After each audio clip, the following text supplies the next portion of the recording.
Okay, very well. So, hello all, hello everybody. So today we will have Scott Walker and Debbie Walker with us, founder and creator of N.E.T. It's real pleasure to have them with us because they have a huge experience in chiropractic. They're going to share their stories, their path, and speak a bit about their technique, which is N.E.T. I think it's another perspective from chiropractic, another technique where you can express yourself, or you can learn to see how is the body. But Scott is going to talk about it with such passion. So let's start by the beginning. Scott, can you present yourself? Hi. Yeah, I can. And nice to see everybody. God, good looking group. I miss you all already. You know, I'm how many years have I been in this for now? I don't know. Anyhow, I graduated from Palmer College in 1965. But before that, I came into chiropractic like a lot of people come into chiropractic, and that is through some sort of injury or something happened to them, and then have a good experience with it. And my experience was very straightforward at first. It was I injured myself playing American gridiron football, and then I went to a chiropractor, and this chiropractor fixed my injury, which was, as I remember, lower spine. And then something happened. And what happened was he reached up and he grabbed a hold of my upper cervical area, and he said, "Oh my," he said, "you're carrying a lot of pressure up here." I said, "Okay, if I adjust it." And I asked him if it was extra money, and he said it wasn't, and he adjusted me. Nothing new there. Here's what's new though. I didn't tell him I had daily headache since I was born. I was born in 1944 with forceps, pretty primitive tools back then. And I had the forceps twisted my neck, and I didn't realize it, of course, but that pressure in my neck was causing me daily headaches and sinus problems like you can't believe, daily. So I was maybe 15 or 16 at the time. So for 16 years, I had headaches. This chiropractor didn't know that. He had no idea. It didn't take a very good case history. And he adjusted my neck.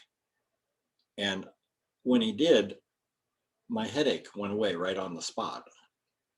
Now, there's something different here. You've heard stories like that before, but here's the part. The body knows how to heal, even if you don't tell anybody. It knows what to do. It has the intelligence inside of us knows what to do. I didn't even know I had this problem. The chiropractor knew I had a problem, but he didn't know what the symptomatology was, how I was experiencing it. So this is a new thing. So we, as chiropractors, we can fix things. In fact, I think most of the time we do. We fix things and we don't even know what the ramifications are. The patient knows what their presenting complaint might be. Okay, that's fair. But we're doing things and things are getting well that we don't even know about. If we take a better case history, we would know. So in common experience in clinic, I'll just take it back to the first thing that pops into my mind, and that is sometimes I would have female patients come in, and they would be having low back pain, and I would fix their low back pain. Well, their dysmenorrhea went away, and so did their emotional sensitivity go away, so that their husband or boyfriend would come in and say, "Hey doc, way to go. You know, no premenstrual tension, and she's not crabby at me anymore." So I fixed something emotional when I didn't even know that was existing. I fixed something with the physiology of the endocrinology of her, and also fixed the low back. So I only know about the one thing that I was going for. So that's the way it is most of the time, I think. And I could get into some other stories on that later on, but that's how I basically got started. As soon as I left as soon as I got off the table, I knew I was going to be a chiropractor. And I'm so grateful about that. Because you know why? Because it's such a rewarding profession. It's so rich, it's so deep, it's so full of possibilities. And you, like your classmates and other chiropractors across the world, we get to work on this thing of life this thing of life is a mystery, and we don't know. But chiropractors have an interesting viewpoint to that. And that's even without a neuroemotional technique, which I hope I get into. The as I'm getting warmed up here, but neuroemotional technique pinpoint directly lasers the drama in a person's life. So consider this, that when a person comes in to see you, they may say, well, I have a problem with my shoulder right here. And you may be saying, okay, I have a shoulder problem. But the reason they're coming in is because that shoulder is the one that they hold their little grandchild in. And it hurts them when they pick up the grandchild. That's part of their drama. That's part of why they're there. They're there because they want to be more functional in the world. And that's the true motivation. That's their drama. They love this child. So what we're doing is we're helping people re-enter into the drama of their life. So you're doing that whether you do N.E.T or not. N.E.T is it's a special technique. It really is. And I'll tell you about it.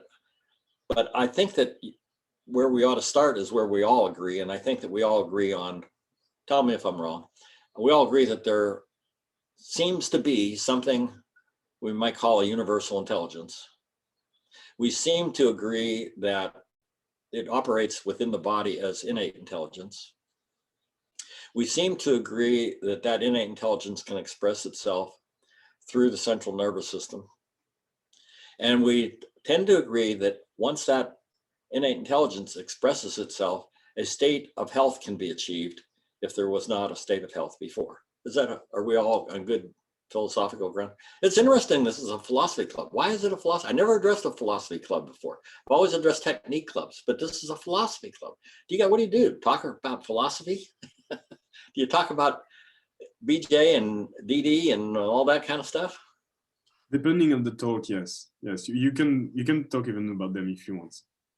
It's the most anyhow, I think it's interesting. It's a philosophy club because everything that we do ultimately starts with a philosophy. Even Einstein said that.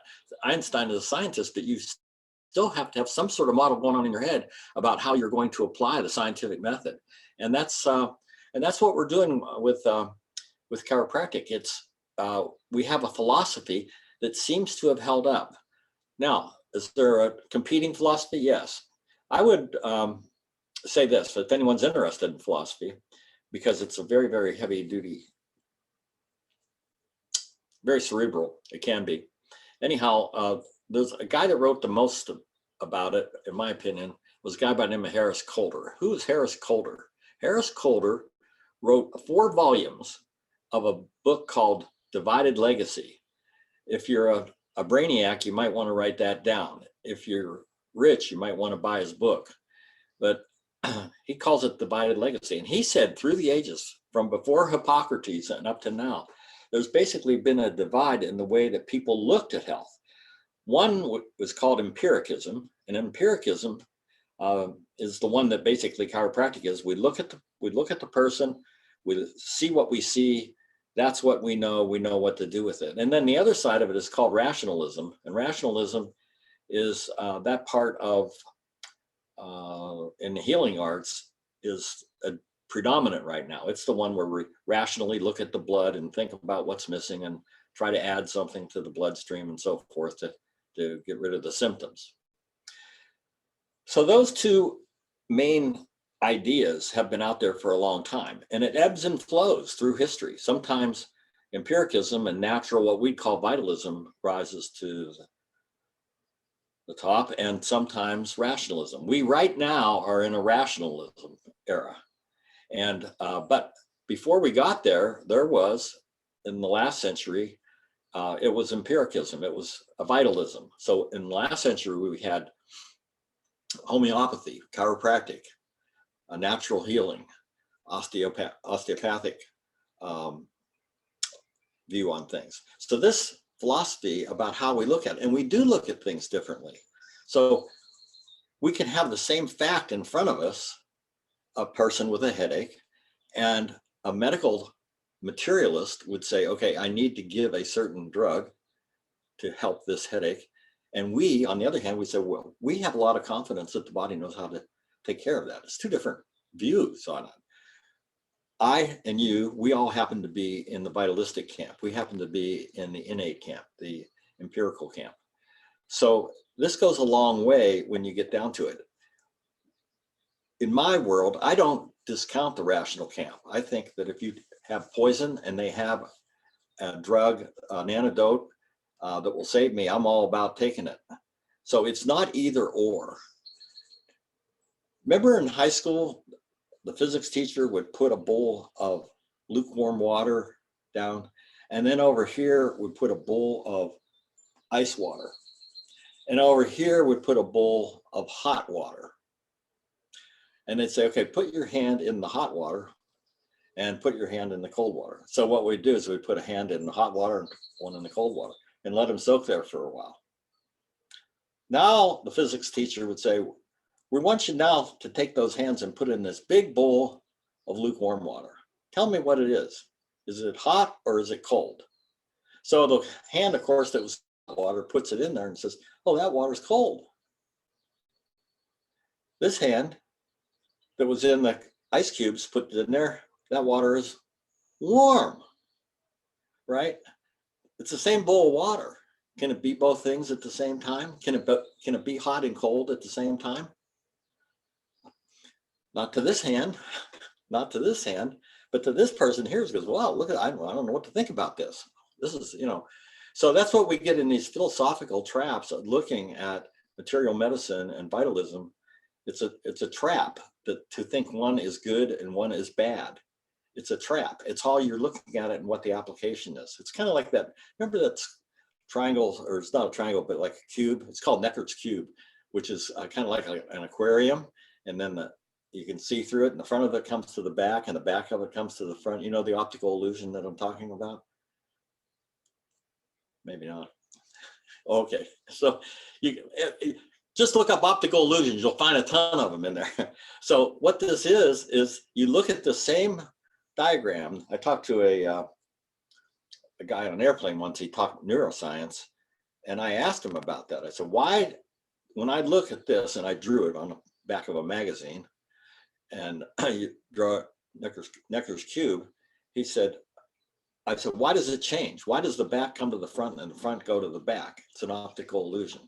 He said, it's because your mind temporarily blinks. And when it does, then it can change. Isn't that interesting? And so that's the way life is. All of life is that way. You have the yin and the yang. They're trying to symbolize here two opposite things, yin and yang. Those two things are opposites, but they're not opposites because they're in the same symbol. So you have a coin that has a head and a tail, a head and a tail. And Harris Coulter tried to bring that to the fore. I met him at a house party in Philadelphia. He used to be the guy that was an interpreter for Gorbachev and Reagan, if any of you remember those two world leaders. But he was so brainy, he would do the interpretation, the Russians. Then what happened is his wife got sick, and she went to a homeopath, and the homeopath fixed her when nobody else could. So he said, whoa, what's this?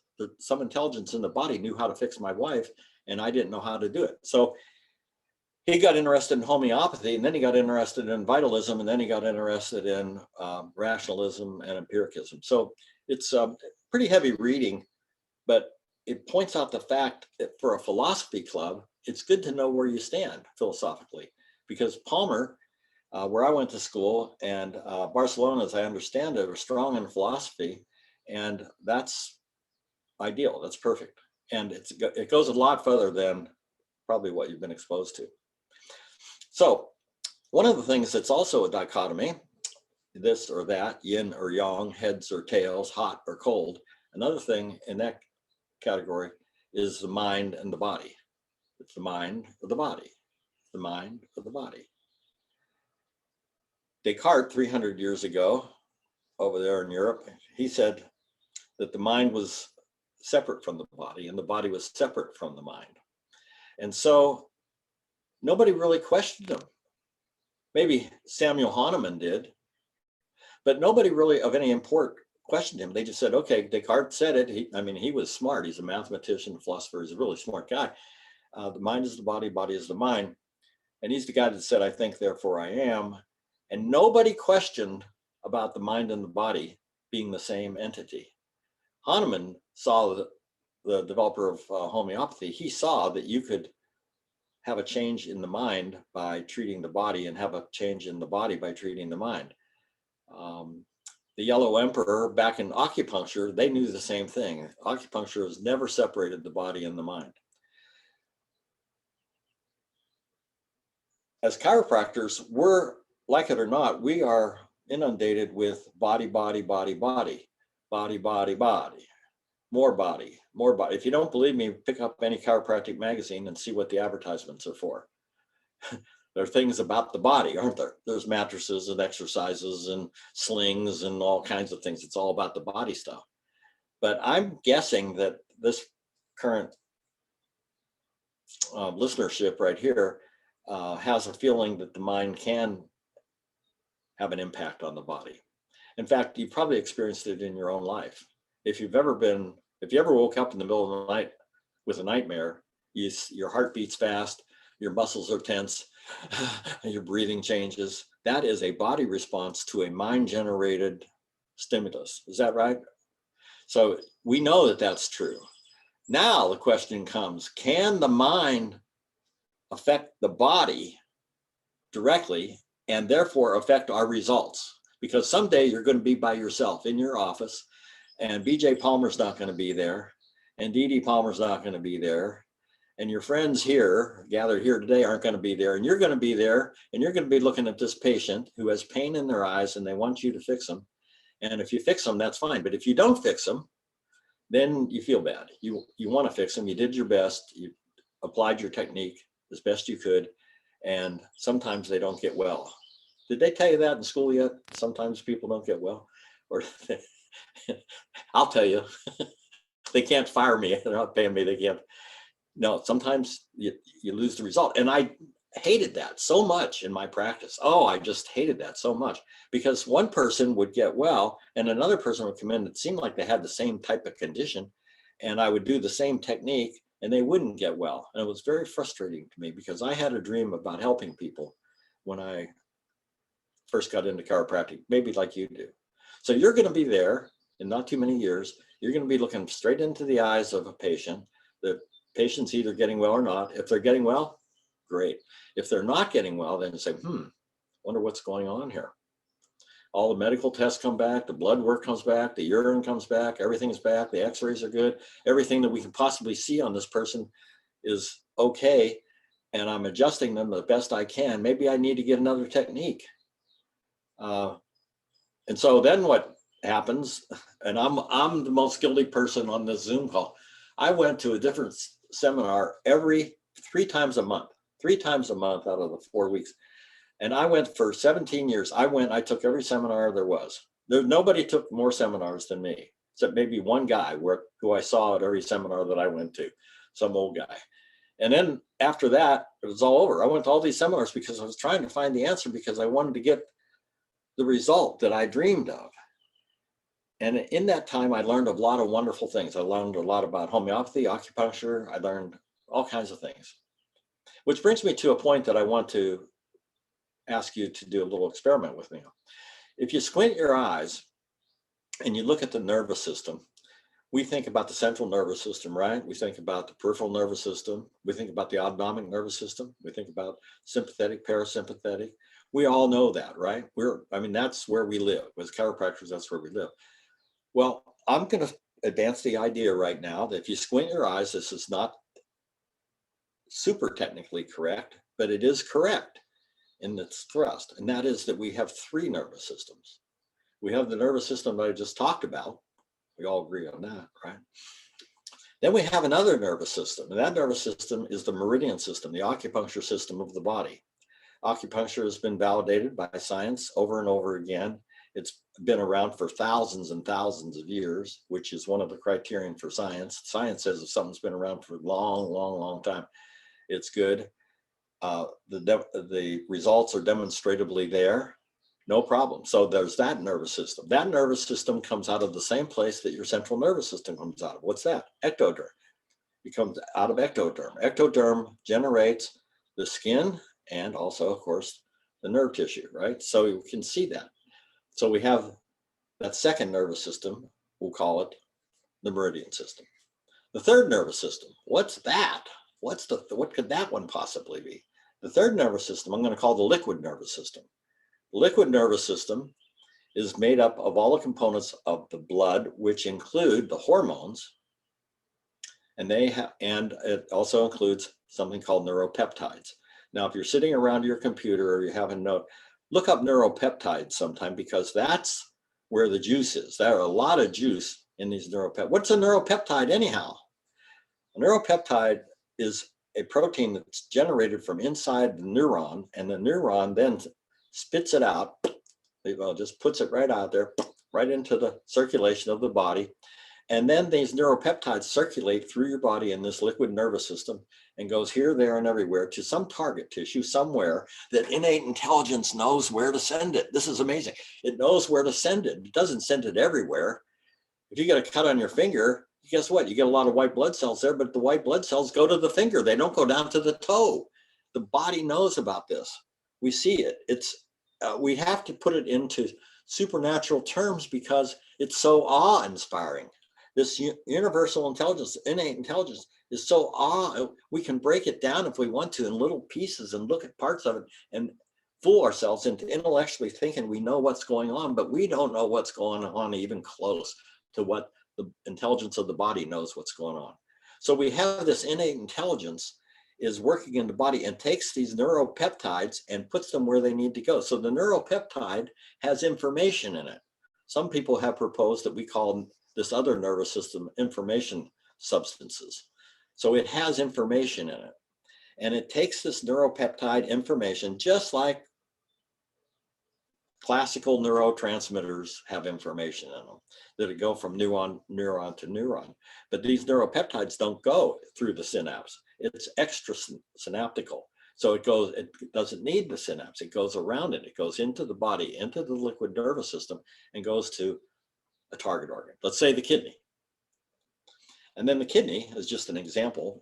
Neuropeptides, I believe, go to every single cell and tissue in the body. Then the example kidney, it takes that information from that neuropeptide, and then what does it do?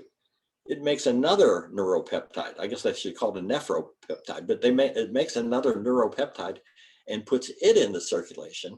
And then in circulation, it goes through the body to different parts of the body, including the central nervous system. So these three nervous systems are interconnected. Well, of course they would be, wouldn't they? Because the wisdom of the body is not going to have an intelligence system one place and not another place. It has an intelligence system that can communicate with the other nervous systems. So we have this three nervous system model. And you know what? There's probably another one out there. I don't really care. I'm just trying to give you the idea that this body is constantly communicating with itself and with each other by virtue of the nervous systems. Well, what's a nervous system anyhow? A nervous system is something that lets you know about what's going on in the environment and brings it into the central point where you can coordinate how you're going to adapt to that particular stimulus coming in from the external environment. And it also happens from the internal environment. The nervous system becomes aware of things that are going on inside the body and communicates it to the rest of the nervous system, which then sets up an appropriate response for it. It's the old safety pin cycle. That's all. So all three of these nervous systems have a safety pin cycle.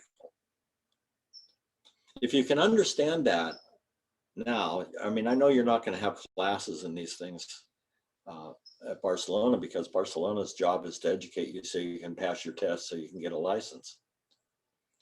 There's not enough time to learn all this stuff, but eventually you will. And when you understand that there are three nervous systems at work and that every one of these nervous systems can affect the other nervous system, then you start to see the complexity of this. It's like a net, isn't it?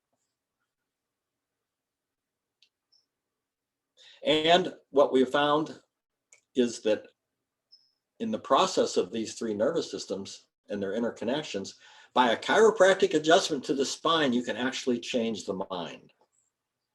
Specific vertebral levels can change the mind, can change the emotions. So we purposely, by these interconnected nervous systems, can actually change the emotional state of someone. Or if that's not enough, you can go and use the mind in a different way to fix the body. So here's the question. Answer for yourself. if you're lying on the table and you're thinking about getting eggs after you get up from the table from the adjustment, okay? Or if you're lying on the table worrying about the examination coming up, are there two different people on the table? Is one person different than the other one by virtue of what they're thinking? If you're upset about the examination coming up and your blood pressure is rising and you're perspiring, is that a different body than the one that's thinking about going down and having a beer on the corner tonight? I'm saying they're different bodies. I'm saying it's a different being that's on that table. And that being is changing nanosecond by nanosecond by nanosecond. And your thoughts can help to change that being on that table. So N.E.T. Palmer said, you know, the cause of disease, tell me if, I mean, I'm sure you've heard this, right? N.E.T. said it was thoughts, trauma, and toxins, right? That's the founder. The founder told us, he told us from the beginning, the cause of disease is trauma, physical world. Toxins, stuff we take into our system that we shouldn't be. And thoughts, which is archaic, but what he's really talking about is affect, emotions, emotional states. So the founder told us, he told us, the cause of disease is trauma, toxins, and autosuggestion. Autosuggestion was the word that they used back then. They didn't have psychologists back then. You know, Freud just wrote his book on 1900, and depending on who you read, N.E.T. did his adjustment in 1895 or 1896. So N.E.T. put out the idea of trauma, toxins, and autosuggestion because they saw that people had reactions to trauma, PTSD type symptoms. They saw that it was there. Everybody saw it was there. And the psychologists, when they finally came along, they said that you could have something that was called psychosomatic, meaning psycho into the body, somatic. Are we all following along here? So this is the evolution of it. But that psychosomatic had a connotation to it that it was an imaginary thing in the brain that was made up and manifested in your head. So psychosomatic used to mean something that you could find only in the head, and you couldn't find the manifestations of it in the body. Well, I can get pretty heady here. How am I doing? Does anyone understand my English? Am I talking too fast? I don't know. It's great. Oh, no. So we have this mind-body duality, right? Hot, cold, up, down, yin, yang, mind-body. And Hahnemann with homeopathy, he said, the most important symptoms that a patient comes in with are the ones that are emotional, the most important, because they're the most telling, because they're the most individualistic. Boy, I can get on a tangent easy here. I know I can. See, the problem is the rational people, what they want to do is they want to put a name on something. So anybody in there ever had a migraine headache? I did, okay? Or let's just say a headache. So a person comes in and has a headache. Medically, they say, oh, you have a headache. And so what we do for a headache is we give this drug. So we give an aspirin, okay? So what they do is they classify every face you see on the screen here in front of you at the Zoom call. In medicine, everybody has the same headache because they get the same medication. But you know what? Your headache's different than the person beside you. Your headache's different than my headache. My headache kind of goes up to the right side and then comes up to yours, on the other hand, comes from the back of the head, and somebody else's comes and starts at 3 o'clock in the afternoon. And this other person has one, but they only have it in the morning. Somebody else only has it after they lay down and go to bed. These are different headaches, aren't they? This is the chiropractic model. What we're doing when we look at a patient, we look at every patient as an individual. And patient is a unique individual, has a unique nervous system, has a unique set of subluxations, and you pick your technique. If it's Gonstead, great. I was raised on Gonstead. I love Gonstead. Gonstead's great. If it's upper cervical, great. If it's Thompson technique, great. Whatever it is, it's good. All these techniques work. You're in good shape. Don't have to worry, except when it doesn't work. Okay, so now we're back to that. Darn it. Hey. And I want to tell you right now, you probably have a favorite technique. I hope you do. I hope you do. But your technique, the one that's your favorite right now, works even better if you add in neuro-emotional technique.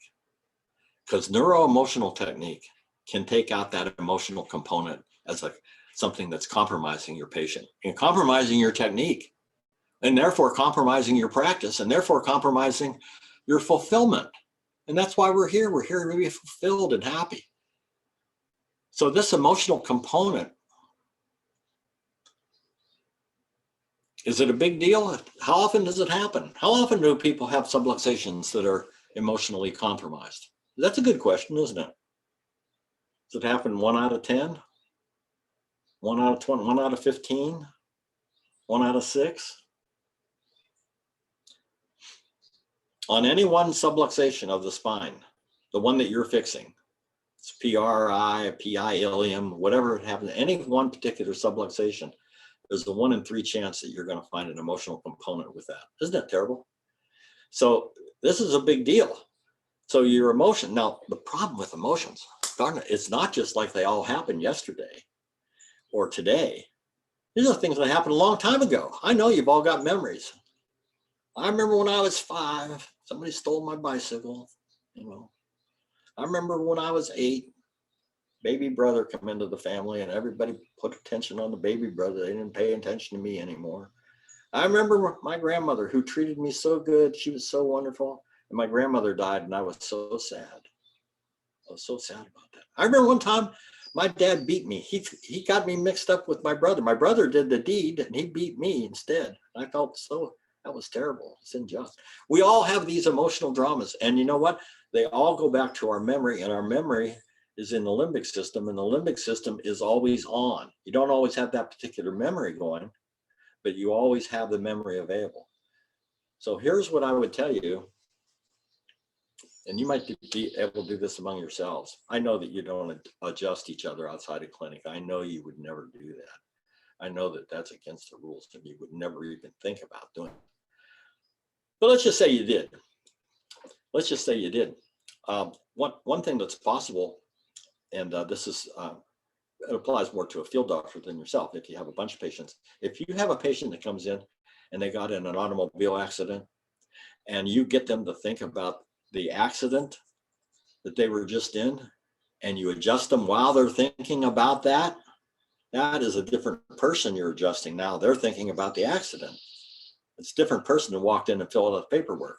They're in there, and when they're thinking about the accident and you make the adjustment on that patient, you're going to get way better results than you did just by adjusting the patient without them thinking about it. So that's something you can use today. I'm just taught a technique class here. You can, now, does it work every time? No, it's a little bit more complicated than that. That's the reason we charge money to learn the neuro-emotional technique. That's why we get your money. Pay it in euros, it's okay. What we are trying to get you, it's more sophisticated than what I just said, but that's the way some people have used this principle. The principle is what you're thinking about it changes the body and can change your results. Now, sometimes it's not the accident that they were just in a few minutes ago.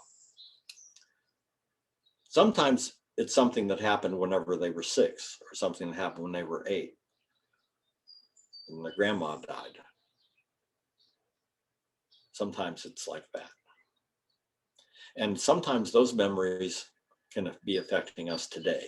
And so neuro-emotional technique, we teach you how to go back and find out where the trauma was, where the memory is. And then the person comes up with the memory. So the body can indicate, and I'll talk to you about how we do that a little bit. The body can indicate where the problem is, when it was, like a laser. back to it. And then we asked the patient, do you remember that? Yeah. How does it feel? I hate that. Oh God, that was just awful. Can you just do something for yourself and me? Just hold on to that uncomfortable feeling mentally and emotionally while I'm going to adjust some segments on your spine. And we use a double-headed activator, click, click, click down the spine, right? So then the person is holding this memory. You have a different being in front of you. Their chemistry is different. Everything's different. Their affect, of course, is different. And then you go and adjust them while they're holding this troublesome memory. And then it's over. That's it. Treatment's over. Do you have to do any talking to them? No. Thank God. Who wants to talk to patients about their problem all day? Not me. You know, Dr. Debbie, who you can see up there on the screen, my wife, my wonderful wife, I'll get a brownie point. My wife and I, when we developed N.E.T, we were seeing 80 patients each a day. So it's 80 on her side of the clinic and 80 on my side of the clinic. That's 160 patients a day. And I said, you know, I've got an answer here, but I said, I don't want it to slow our visits down because I'll resent it. I want it to work. So we have it where you can do the technique in 5 to 7 minutes. So that doesn't slow down your flow for most of us. So 5 minutes is 12 patients an hour. This is the economics of chiropractic practice. And so that's the way we developed. So you're able to do the diagnostic part of it and the treatment part of it within 5 to 7 minutes. Well, how do we find these memories? How do we get to them anyhow? We use muscle testing. Well, muscle testing, I don't know about muscle testing. Yeah. Muscles are moved by what? Neuromuscular junction, nerves. Nerves are moved by the central nervous system. Central nervous system encases the brain and the limbic system, right? So we can find by utilizing the muscle system, which is connected by the nerves back to the brain, and we have found how to use the muscles to lead us back to that part of the brain in which the traumatic memory is. So we can find it, and then that lights up the memory. And then once the person has the memory, their job is to hold on to the memory, even if it's unpleasant, while the chiropractor adjusts the spine. And there's usually 2 or 3 segments. T1, T5, T8, for example, is fear. T2, T5, T8, anger and resentment, frustration. And it's all mapped out. We know what they are. So on purpose, you can now use your knowledge of what they've taught you at Barcelona, and then adding in Neuroemotional Technique, it makes the technique work even better. I remember how it happened. The very first N.E.T patient, I went to a seminar and a gal by the name of Jennifer LaMonica was there, and she demonstrated the principle of what a person thinks changes their body. And I came back to my office in California, and I had an associate practitioner there, and his wife had just gotten in an automobile accident, and they called and they said, I won't use her name, but anyhow, I'll just call her Elaine. Elaine got in an accident. Can you see her? Because her husband was out of town or something. I said, sure, I can see her. And so I had her come in, and I said, when you were in that accident, I said, did you feel an emotion? Because this was high on my mind. And she said, yes, I did. I said, what? She said, I was afraid. I had fear. I said, oh, good. I know which adjustments to do for fear. I said, can you think about the fear you had when you were in that accident? She said, yeah, just happened an hour or 2 ago. So she thought about the fear, and I adjusted T1, T5, T8. Just little simple adjustments. Click, click, click. Simple. And I said to her, I said, there, how does that feel? Meaning, how much fear do you have now compared to when just before I adjusted you? And she said nothing about the fear. She went, oh, my neck feels a lot better. See, I wasn't asking her about her neck. I was asking her about the fear. Okay. So she thought naturally that I was concerned about her affliction, her neck, which I should have been. And so then I thought, wow, how do you like that? She thought I was talking about her neck. I was talking about the fear. I said, well, how does the fear feel? And she said, well, that's a lot better too. And I thought, perfect, because here's a chiropractic wife who knows when you fix a neck, you don't adjust T1, T5, T8. You just don't. You adjust the neck if you want to fix the neck. So I got that set for her. And that set it for me too. So here comes your patient. Your patient comes in, they have L5. Okay, we all know about L5, right? They come in L5. You adjust L5. Great. How's that? It feels a lot better, doc. Okay. Comes back on Wednesday. How's that feel? Well, it lasted for about an hour and then it came back again. Oh, okay. Well, we got to take it step by step. I'll then adjust it again. Ah, that got it, doc. Thank you so much. Okay, good. Comes back on Friday. How's it going?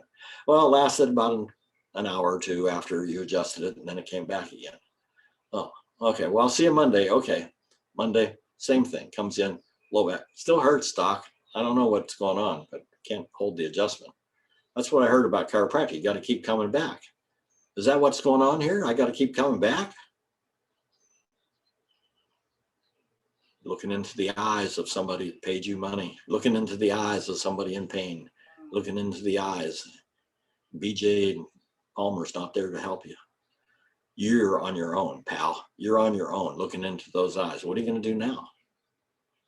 Well, here, let me adjust it again. Maybe I better go take a technique seminar this week. Wednesday comes in, pain. Lasted about 2 hours, maybe an hour. Are you getting the picture? This is what happens. And does chiropractic work? Yeah, it worked every time. They felt better every single time. Did it last? No. So N.E.T. has declared war on the chronic recurring vertebral subluxation. That's why it was developed. War on the chronic recurring vertebral subluxation. Because why? Because it drove me nuts. I used to look like a normal person. Now look at me. Drive me nuts. But now we've got it. We know how to find the chronic recurring vertebral subluxation. We can test to see if there's an emotional component to it. If it does test out by virtue of the muscle testing, we can find where the memory is. We can take it back to the memory. They think about the memory that they had and you adjust the spine, tick, tick, tick. And then they're done with that. And the chronic recurring vertebral subluxation. Well, person comes in on Wednesday. How's it going? I'm really getting discouraged, doc. That it helps me every time for only an hour or two. It helps me, but I'm really, I'm getting a little bit discouraged. Well, let's try something new. Okay, what? Well, what I want you to do is I want you to resist some strength tests that I have here, and we're going to find out where this is all coming from.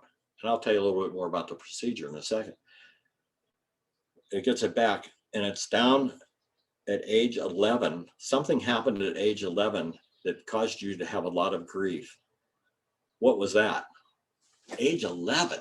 I don't know. Let's see. I was in the 6th grade or the 7th grade. I think I was in the 6th grade, and we lived back. Oh, wait a minute. I think that's when my colleague got killed. Neighbor came up and told me that the dog was laying out in the middle of the road, and I went down and I saw it's brown and white. I knew it was my dog, and my dog was the only friend I had. I had no brothers and sisters. I lived back in the country. My dog died. I could not. I'm still not over it. Exactly. What I want you to do, please, is I want you to think about that, as uncomfortable as that memory is, and I'm going to adjust your spine. T1, T8, T11. I feel a little different. Good. Try your low back. We didn't even adjust my low back. I know. We've done that 5 times in a row. We're doing something else today. Oh. Stands up. Oh, you know what? My back doesn't hurt. I swear to God, my back doesn't hurt. How'd you do that? I don't know. That's the truth. It's so awe-inspiring, the intelligence and power in the body. It's so awe-inspiring if you do the right thing for the right person at the right time. But what you just did there is you just added a couple more nervous systems to the central nervous system. You've been working on one nervous system, you know, the peripheral nervous system, nerves from the low back.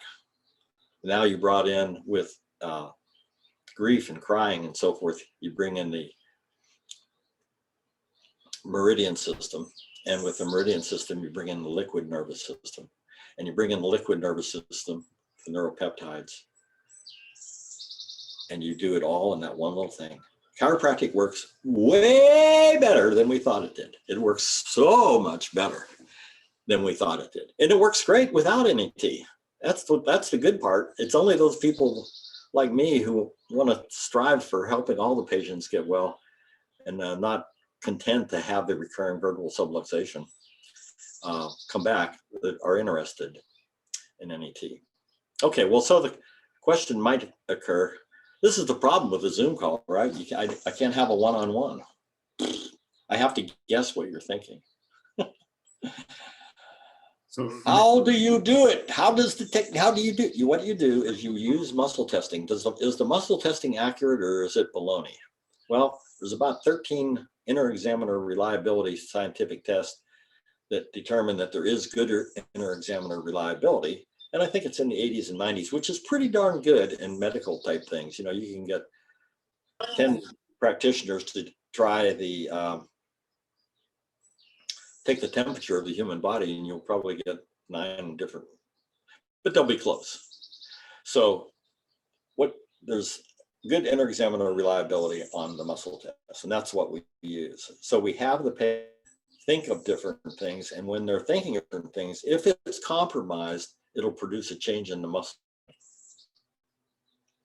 And we use that, it's got a manual about that thick.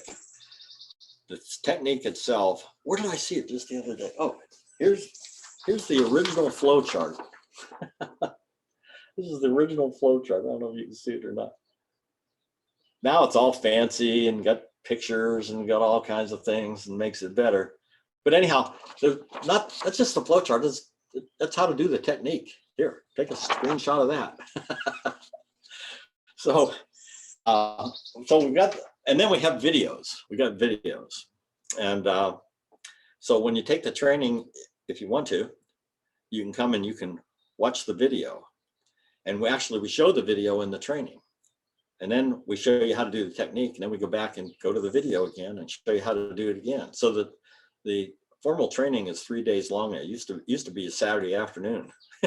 Now it's 3 days, because you know why? We had the cream of the crop. We had muscle people that were familiar with muscle testing, things like that. That took it.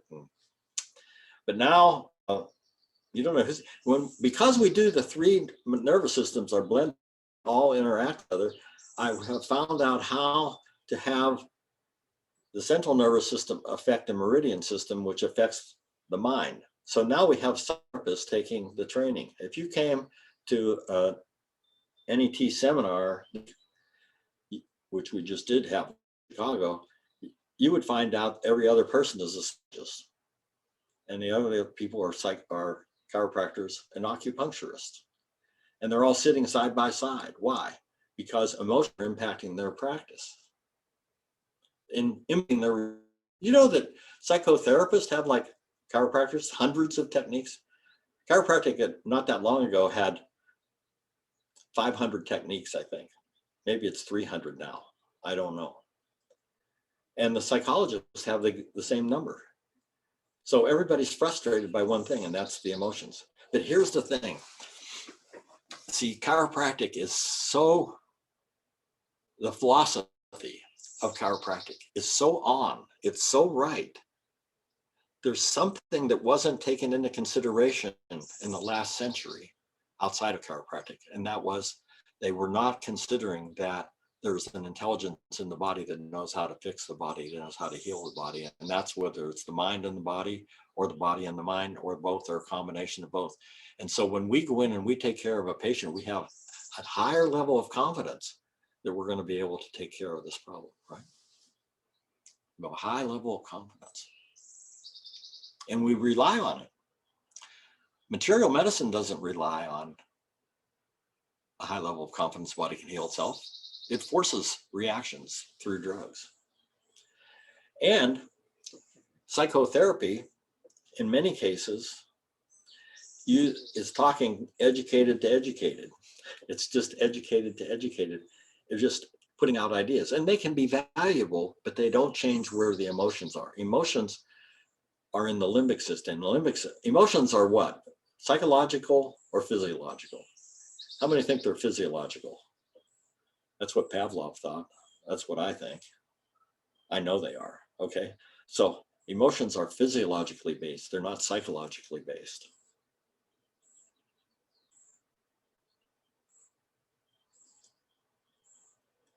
It's important. So if you rely on just, I mean, you can read a good philosophy book and be benefited by it, but unless you own something deep inside yourself, it doesn't really change you. What we're looking for is that deeper part of ourselves.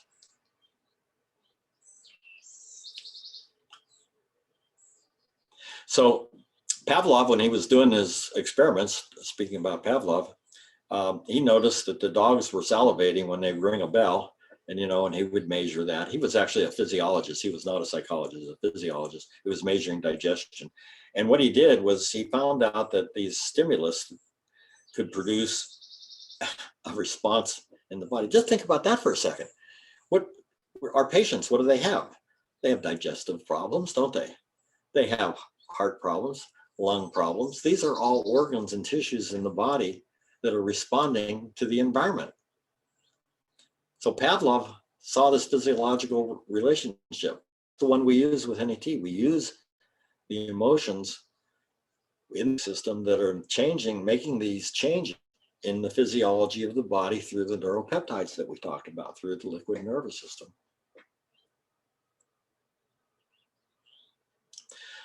So I will say this, I will say that if you ever learned how to do N.E.T, you would feel a lot more confident about going forth into practice. How much more confident? One time I wasn't even going to allow students to take the seminar. You know why? Because they didn't know what frustration was yet. They didn't know what frustration was of not getting the results in their practices. I thought they're not going to value it. They're going to think it's just another technique. But I think more highly of it than that. And so anyhow, of course, students are more than welcome to come to the seminars, because I want you to start out on day one. When you hit the streets, when you hit practice, I want you to be out there and to be powerful from day one, because chiropractic deserves that. You deserve that. Patients deserve that.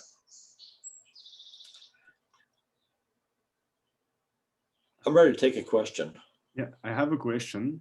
From the very beginning, Scott, how N.E.T has been developed, how the idea came in your mind, and from which mentor did you inspire yourself to develop this technology?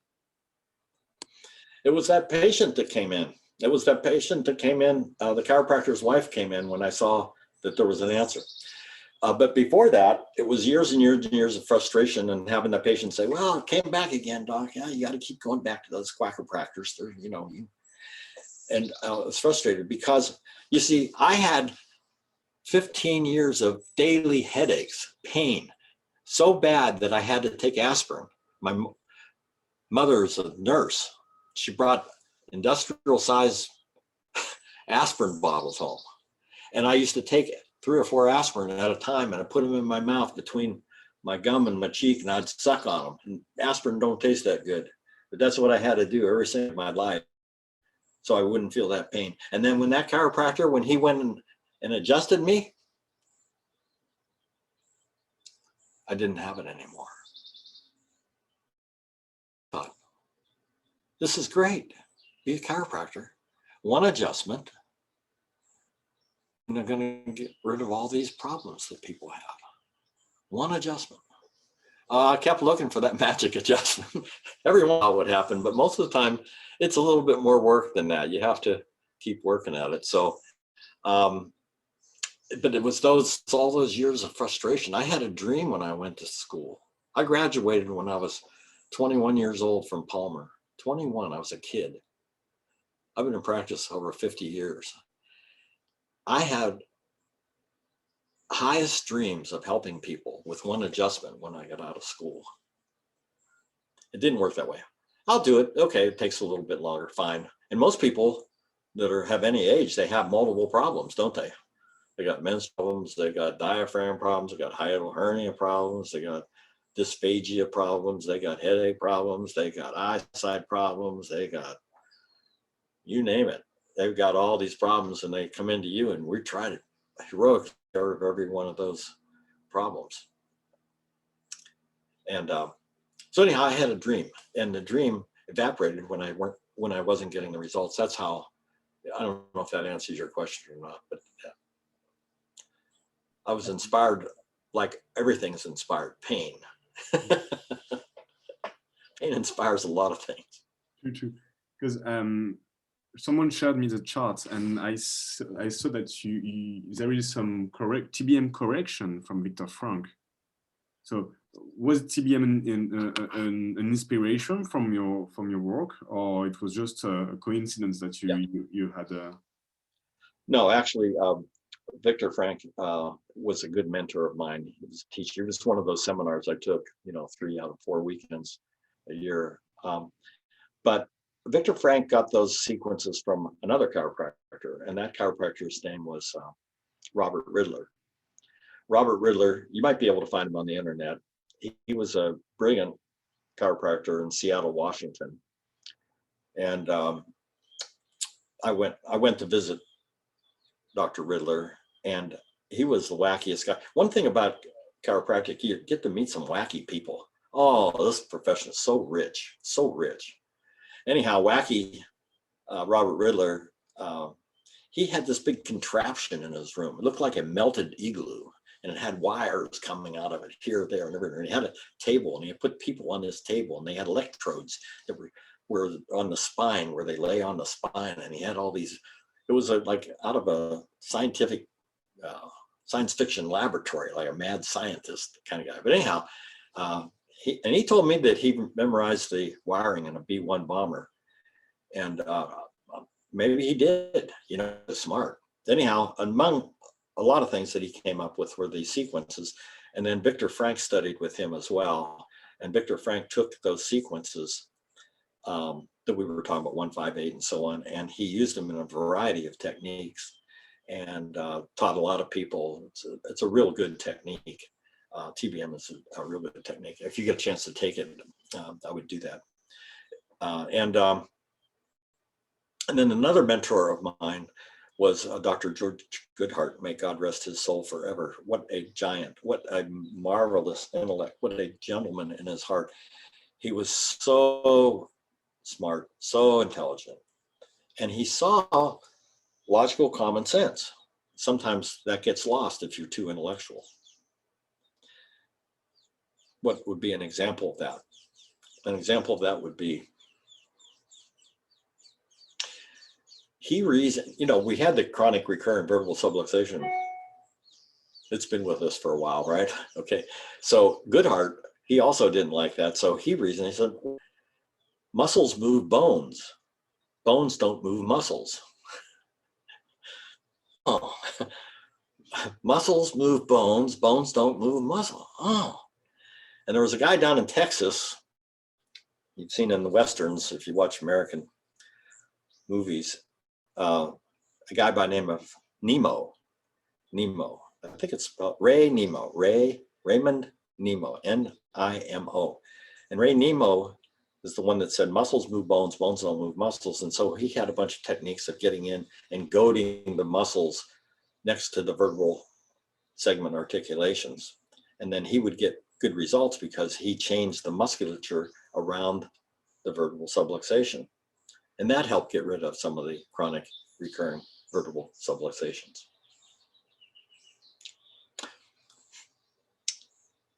Is there still a thing called mixers and straights?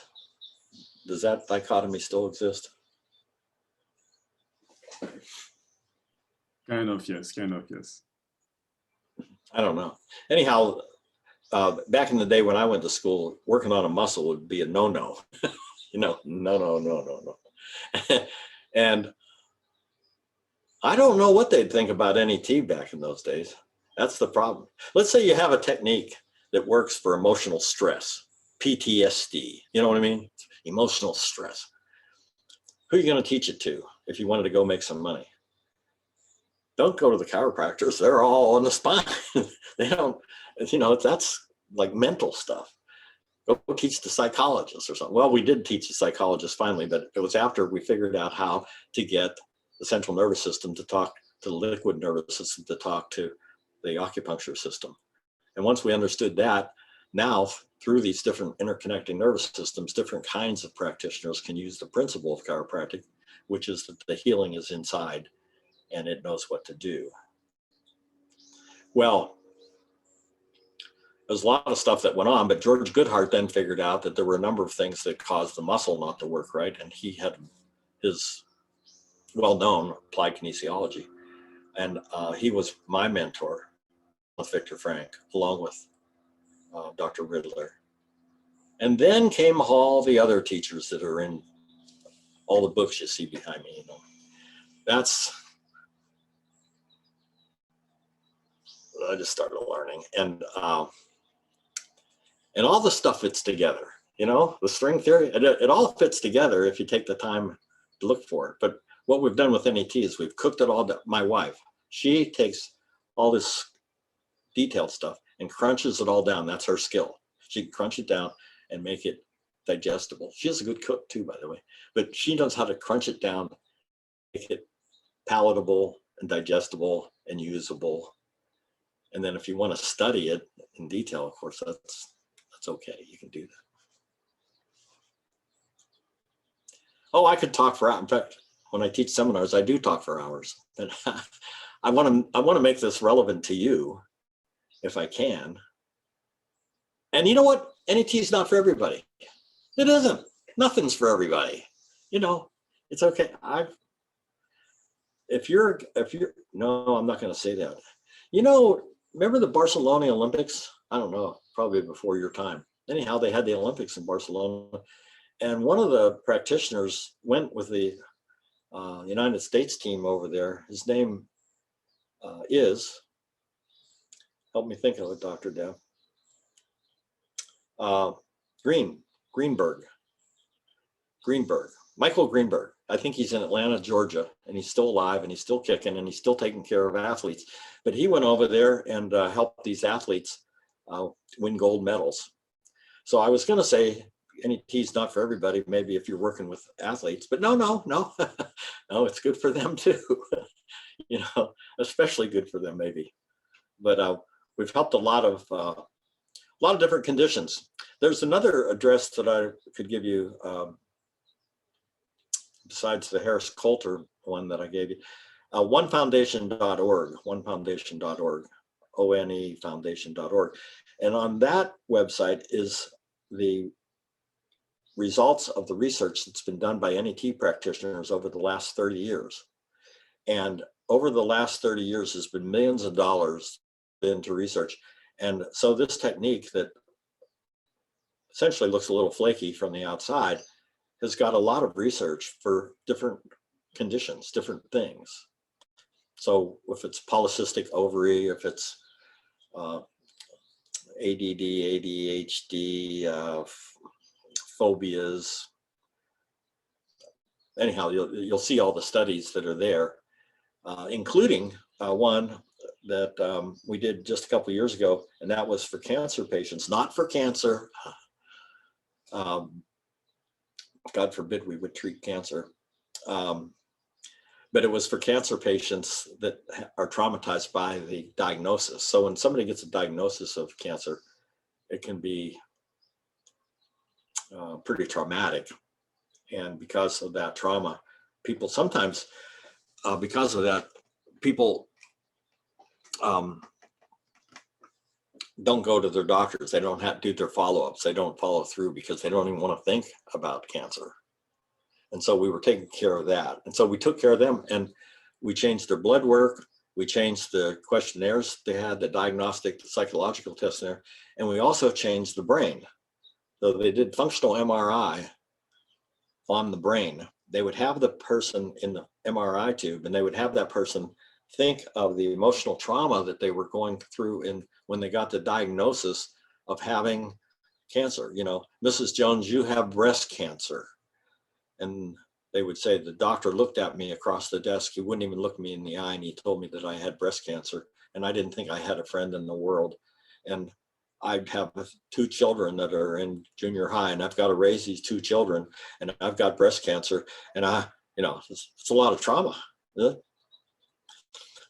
And so, okay, get in that functional MRI tube and think about that. So they go in the functional MRI tube, and then they would do the functional MRI, would see what was cooking in the brain. And then they would, out of the tube, do N.E.T. Okay, think about that. Think about that time. Think about that T1, T5, T8, or some similar sequence. Oh no, I had the psychologist do that. They were doing a pulse correction. We used the other third nervous system for that. Anyhow, we would do the N.E.T. procedure with whatever method was available, and then we put them back in the functional MRI tube and say, okay, go think about that again.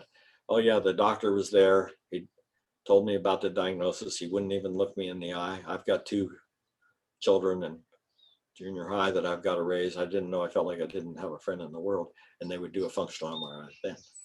Then they get the results out, and patient after patient after patient after patient, there wasn't one failure. There wasn't one failure. Patient after patient after patient had those changes on the functional MRI.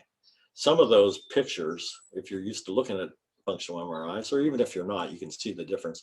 But at onefoundation.org, and this would be a study that was done in conjunction with Thomas Jefferson University in Philadelphia, and where Dr. Debbie is actually helping to teach a course now, and we're doing more research. And we would love for you to go to the onefoundation.org and join the foundation. Maybe they have a student rate. I told them they should have a student rate. I don't know if they did, but if they did, that makes it easier. And if they don't, join hundreds and thousands of practitioners that have financed this research for you. It's there. It's there. And so you don't have to, look down at your shoes when somebody asks you about, what are you doing? What's up? What's with that? It's utterly amazing. Phobias, for example, who would think that adjusting the spine could have an effect on phobias? Who would think that? Well, the first time we submitted that to a researcher journal, it was JMPT, Journal of Chiropractic Manipulation, or whatever the name of that journal is, and they said, this is ridiculous. This is absurd. We're not even going to consider it. But we persisted, and you can get rid of a phobia by adjusting the spine. The one that has always been hard for me, to tell you the truth, has been hearing. D.D. Palmer. I have a statue of D.D. Palmer off to my right here. I'd get it and show it to you. Maybe I will. It's heavy. Yeah, maybe I should get it. Would you like to see it? I'm going to go get it. Okay. God dang it. I love that guy. I got it from Life Chiropractic College West. I'm supposed to do it. I'm supposed to do a talk for them later this week. I'm gonna get it. It's heavy. If I disappear, it's nice knowing y'all. I killed myself moving D.D. Palmer. Okay, D.D., I'm coming. I'll be there. Honest, I will.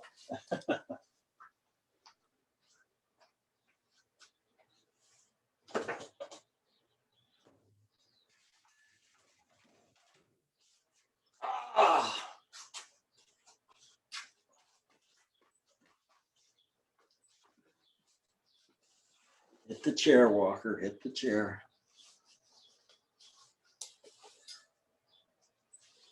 Isn't he beautiful?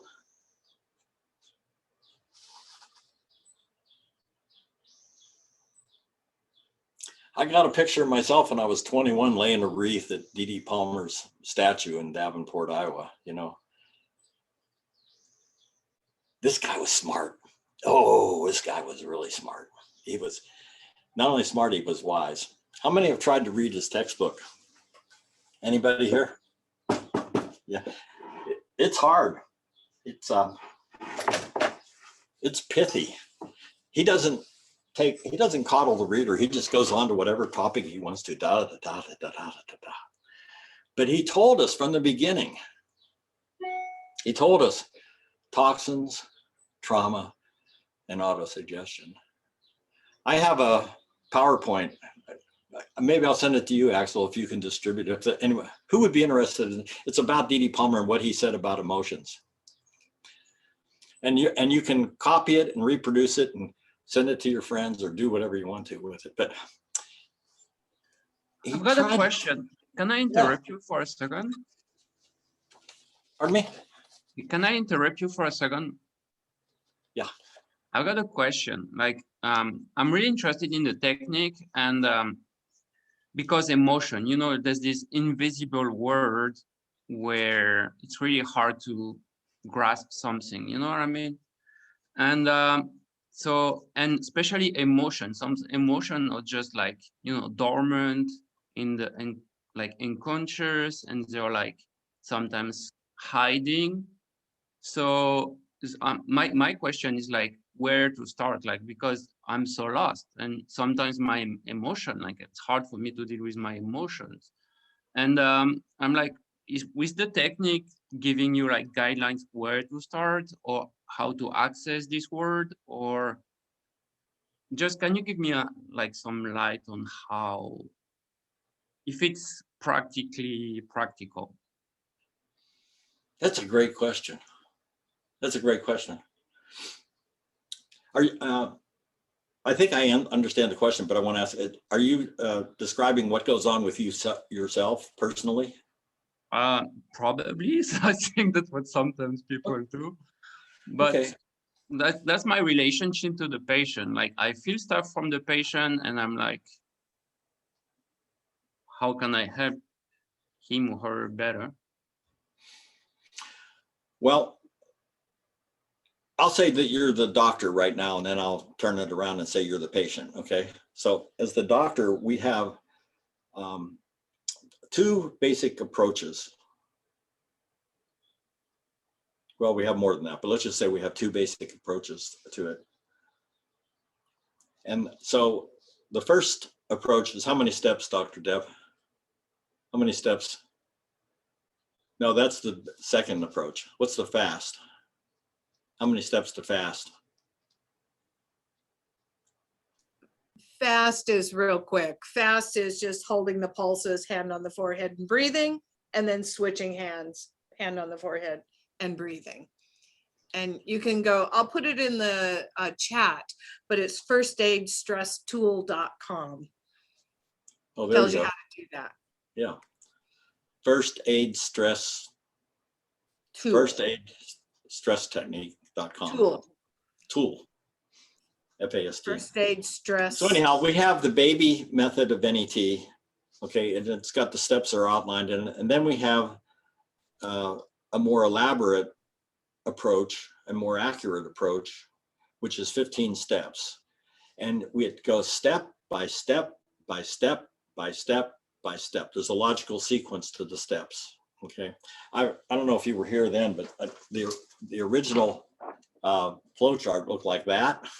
We just found this the other day in a bunch of stuff. This is 30 years old, I guess. Yeah.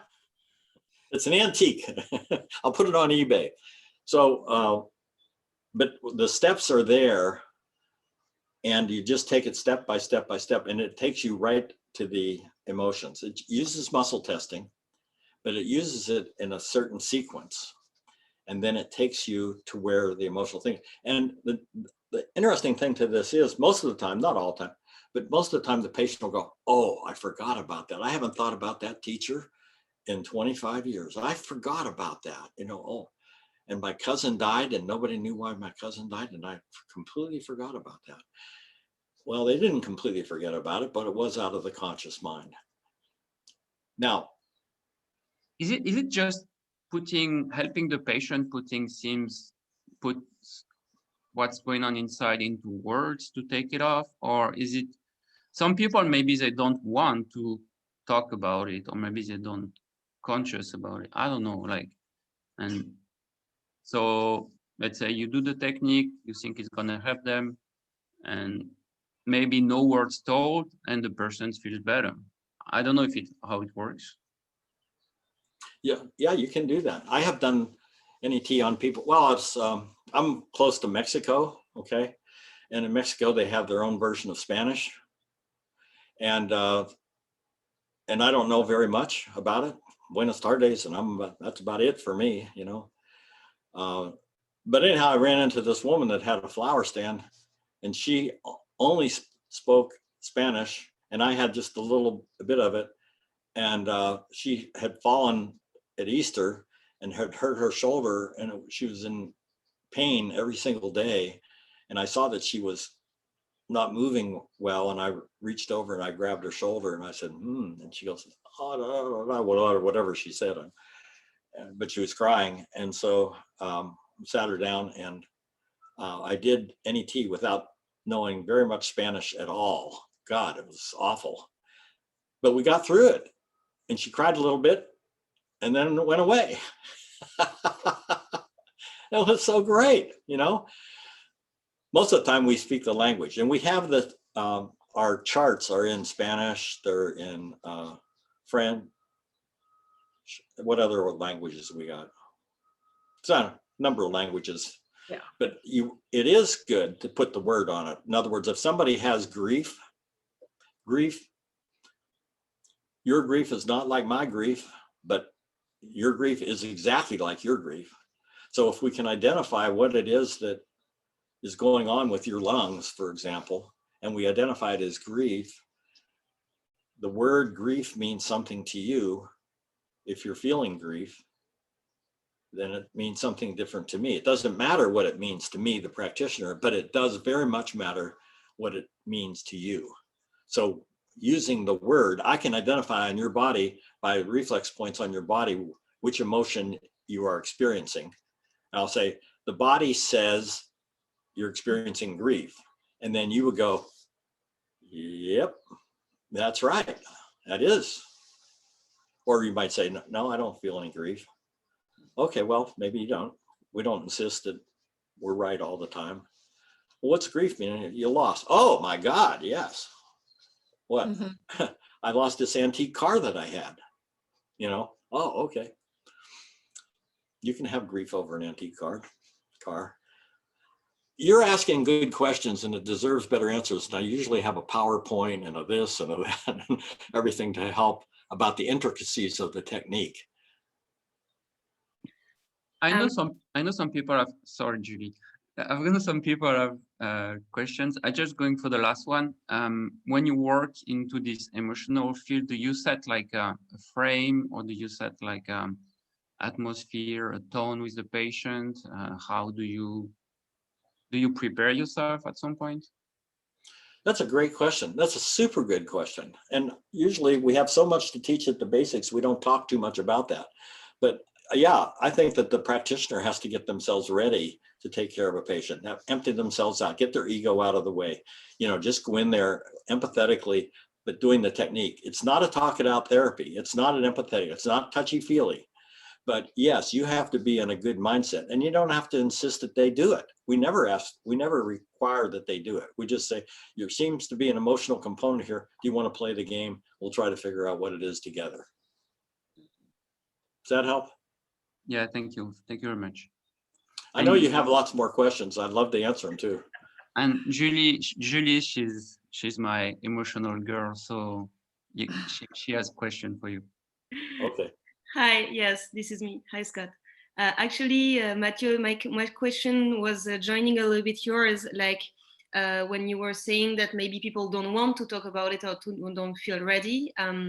I wanted to ask you, Scott, if you have ever found or felt that the person wasn't really ready to consciously access the information of this trauma, and if yes, have you ever got really strong reactions after reactivating such a thing, and how do you deal with it? That's a good question. And I think what triggers that question is something that is called abreaction, which is a big word, which means people with a catharsis of crying and sprawling and falling on the floor and scratching the chrome off of the chiropractic table and just, no, we don't have that. We don't have that. But your question's a good one, because naturally everybody isn't, there's some things that you just don't want to talk about. It's just, even if you're conscious of them, you know, that you had an abortion and you're ashamed of it, or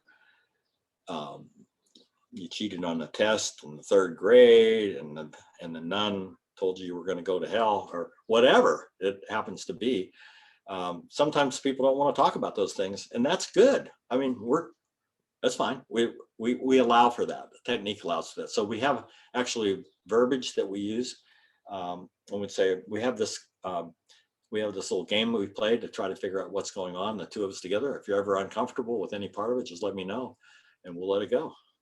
And sometimes we do let it go. We let it go for one visit, and then a couple of visits later, it seems like there's still an emotional component here on this one. And, you know, about 5 or 6 visits later, you know, like, I'm really tired of this shoulder pain. Maybe I should talk about I cheated on my taxes. Oh, okay.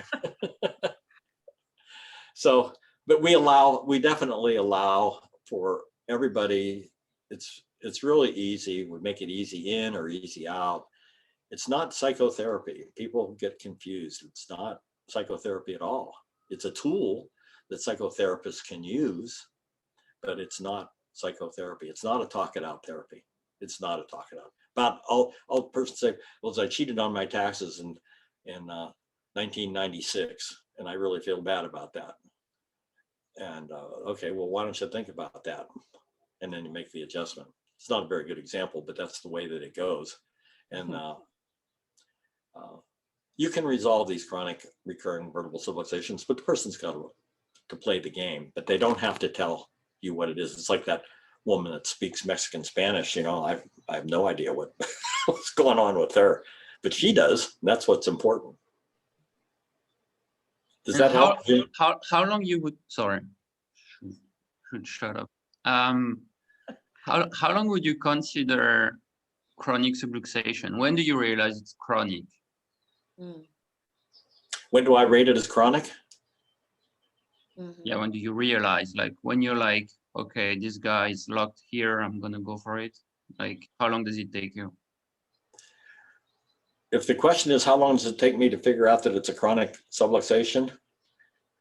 Yeah, if the first one doesn't work. Makes sense. Okay, if the first one doesn't hold, it's chronic to me. Okay, and so actually we have a procedure. Your questions are really good. We have a procedure that we go through, and I check every vertebral subluxation on the first visit to see if it has an emotional component or not.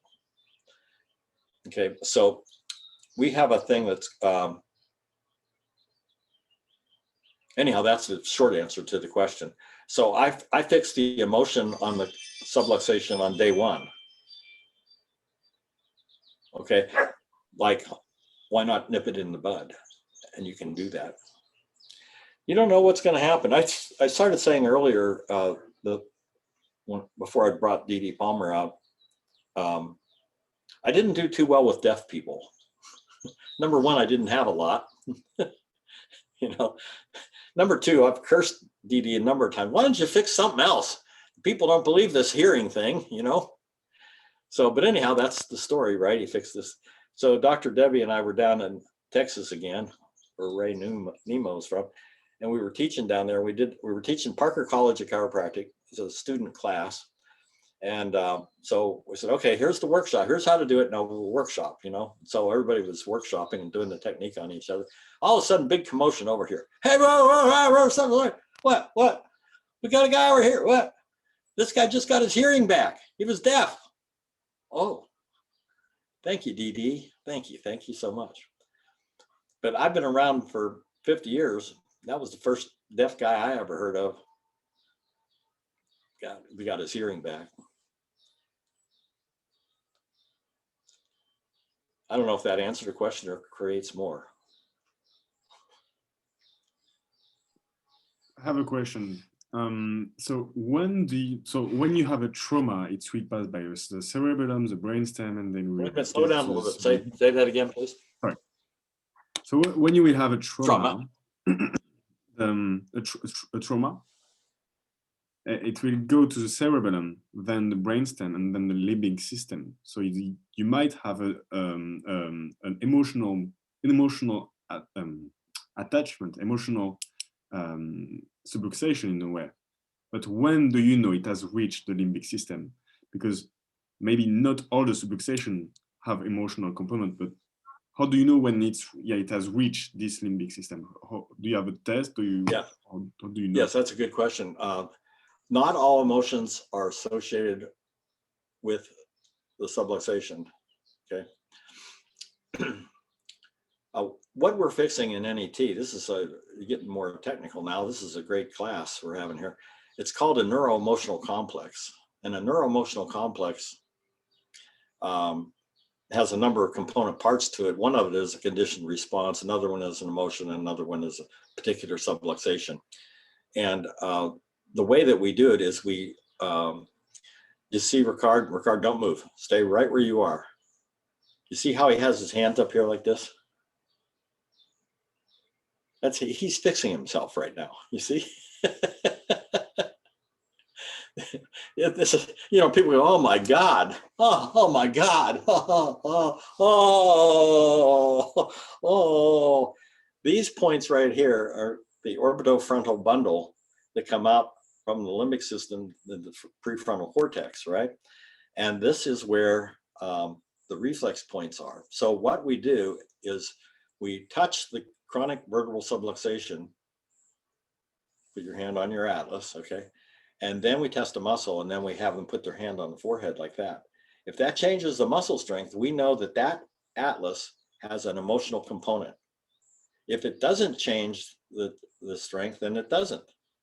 If it does change the strength, then we have the 15-step procedure so you can go ahead and fix it. And if it doesn't have it, turn them on the other side, hit that atlas on the other side. Super, thank you. Does that help? Okay, good. I have another question for you. Yes. What do you, really random, huh? What do you think of hypnosis? I used to think I knew something about the human nervous system until I went to a hypnosis show in Las Vegas. And I saw these guys doing stuff that was just absolutely incredible. I thought I knew something about the mind. This hypnosis it's another realm altogether. It's a big deal. I don't know how it works. I will say this, there's a book out, that's a good book, actually. It's called Suggestible You. Suggestible You. And this guy was a child that wrote it. He wrote it because he was raised as a Christian Scientist. And the Christian scientists don't believe in anything except the power of the mind. No offense to anybody who's a Christian Scientist, and I oversimplified their whole religion. But basically, it's the power of the mind can get you well. And they have had on record many, many miraculous kinds of things happen. But he talks about how suggestion, which is the auto suggestion is what D.D. Palmer was talking about. And then there's suggestion, then there's hypnosis. And talks about the placebo effect, which really needs to be studied more. That how can you get better just by a placebo? We understand some of it. Some of it's in the liquid nervous system. Some of it is in, they did a study in San Francisco. And what they did is they gave dental patients, some of them got an anesthesia and some of them didn't. Some got the placebo. And of course, a lot of people got placebo, felt better, just like the people that got the actual anesthetic, right? Because that happens. I mean, placebo effect is very powerful. Not all of them, but some of them did. So then they gave these patients naloxone. You ever heard of that? Nalxoxne. Naloxone. Naloxone. Naloxone. Anyhow, naloxone is a chemical which blocks pain receptors. Okay. So what happens is they gave naloxone so that the placebo could not get to the neuron. So they, from this study, they figure out that the placebo actually is part of the liquid nervous system. That there are peptides or neuropeptides that we don't know the names of yet. They've only, I think maybe they might even have somewhere between 50 and 100 different neuropeptides that they've discovered. But, and they'll probably discover more. But that's all just pretty recently. You see that, all this stuff about the neuropeptides didn't come out until right about the time that I was developing N.E.T. I didn't know how N.E.T. was working. I just didn't have any idea at all. And then somebody by the name of Candace Pert wrote the book, Molecules of Emotion. Molecules of Emotion. Now, Candace Pert is not, you understand that one, huh, Jill? So she's not a lightweight girl by the name of Candace. She was the head of brain chemistry, the National Institutes of Health. That's a chief of brain chemistry at National Institutes of Health. That is a smart person. And by the way, she liked N.E.T. She loved N.E.T. She was very curious about how it worked. But she liked it. So she wrote this book called Molecules of Emotion. And she talked about her discovery of the opioid receptors in the brain. And then I had a rationale for how N.E.T. worked. Before that, I was kind of like, people would say, how does it work? I said, I got no idea. I don't know. It's like, how does chiropractic work? I don't know. Well, have I thoroughly confused you with my English accent? No, it's okay. Thank you. I'd love to talk to you guys, and I've got one more question. Maybe okay. Maybe I can confuse you with my French accent. Do you think you can, like, you access the aura and work on the energy fields and stuff like this with this technique, or is it just not relevant? Are you asking whether we can affect the auras or not? Yeah, or do you take in consideration when you apply the technique, or? You know, how to answer that question. I think we started out this session by saying that oftentimes practitioners, whether they're using N.E.T. or chiropractic or whatever they're using, are fixing way more than they know. Okay, because we don't know. Unless you test everything, you don't know what you're fixing.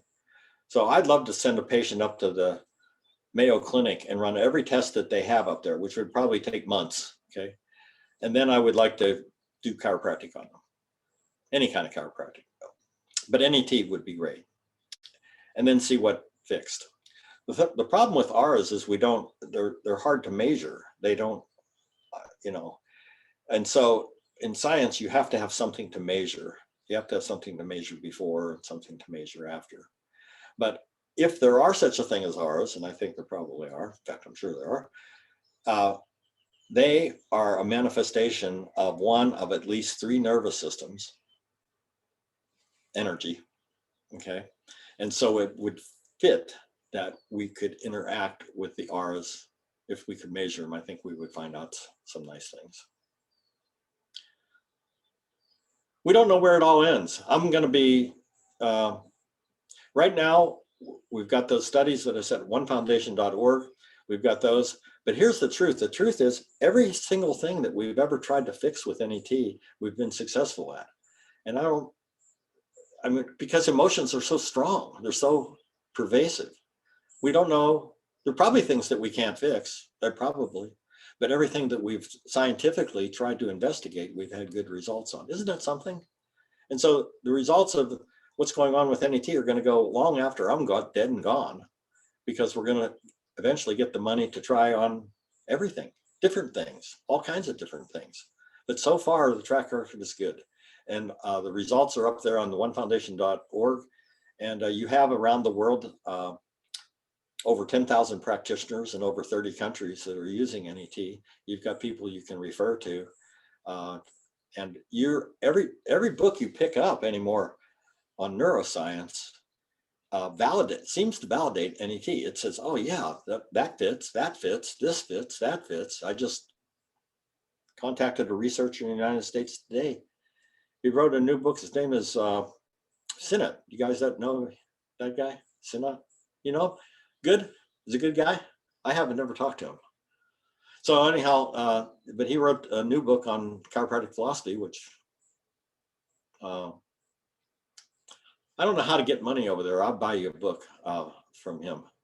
I haven't even read it yet. That's sight unseen. I just like the title, Chiropractic Philosophy. What a great book. I love it already. Tell a book by its cover. Anyhow, you guys have been absolutely fantastic. I really enjoyed my time with you. And good to see you again, Gina, who's going to be one of your students. Wave again so they can see you. Gina. Gina's going to be a student at Barcelona, and I'll see if we can get Dr. Debbie or somebody else that knows how to speak Spanish, get up there and maybe do a seminar there somewhere. I don't know. Where do you do seminars? In Barcelona, or do you do them in Paris, or where's the big hub?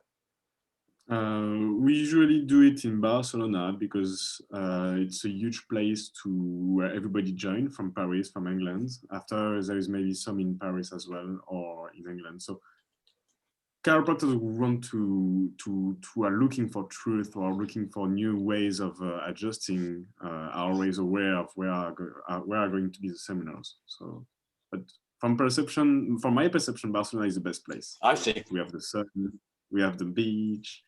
We have tacos. We have great tacos. Okay, anyhow, it's been a real pleasure being with you all. God bless you. We'll see you around another time, maybe. Bye-bye. Definitely. Thank you, Alex. It was amazing. Thank you so much. Thank you very much. Thank you. We appreciate it. Great. Amazing. So yeah, everybody, thank you so much. See you soon. Next talk is going to be on this Friday with Brice David. He's going to talk about his first visit that he made with Pete Seru. Okay? Thank you. Thank you so You're the much. best. Thank you again. Thank you very much. You too. Ciao. Merci les gars d'être venus, c'est trop bien. C'est cool, mec, hein, merci C'était trop beaucoup. bien. Ah, c'est cool. C'est Hein. incroyable. Ça se voit qu'il est passionné en plus. Enfin, tu vois, genre, il... Il est tout ça, il est tout mignon. Après. C'est trop marrant. C'est le Père Noël. Ouais. Non, franchement, c'était un bon petit moment. Trop marrant. Franchement, c'était un des meilleurs so far, hein, je trouve. Ouais, franchement, c'est mon préféré depuis le début. Hein. Trop bien. Bah écoutez, Ouais. je vais le mettre dès que... Oh merde, attends, c'est encore en train d'enregistrer. Oups.